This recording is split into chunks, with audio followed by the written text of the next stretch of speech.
Tungkol dun sa naging hearing ng budget ng OVP, Hmm. nagulat ba kayo? Inappropriate ba yung naging behavior o actuation ni Vice President Sara dun sa valid na tanong nyo?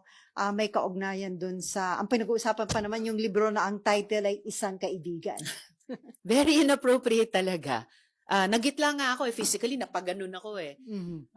Kasi nagtatanong ako una ng mukhang duplication ng appropriations for programs na gustong gawin ng kanyang opisina, pero katulad, so parang duplicating yung mga kasalukuyan ng mga programa ng mga departamento. And by the way, hindi ito yung unang pagkakataon na ni-raise ko yung issue yan. Mhm. So, hindi pwedeng sabihin ngayon lang. Na-raise ko na rin yan dati, no, sa NTF-LCAC na, andyan naman na yung ganito at ganyang department, gumagawa ng ganyang mga programa in partnership sa mga LGU. So bakit hindi doon na lang sa mga departments ilagak? Same principle dito sa OVP. At least nung simula, ang sagot niya ay magbabaw daw siya sa wisdom ng Kongreso kaugnay ng budget. Bagamat may pitik siya doon sa isang department na political daw.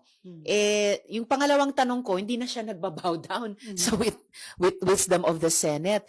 Ang tinanong ko lang naman ay very fair din dahil may 100 million peso worth na programa, yung kanyang opisina, tungkol sa pagmumudmod ng mga 1 million bags sa mga bata sa mga hard-to-reach communities at may kasamang tree planting. At ang itinanong ko ay yung 10 million peso item within that 100 million peso program budget na magdi-distribute ng isang libro na siya ang sumulat pero gagamitin ang government funds, ang taxpayers' money para ipamudmod.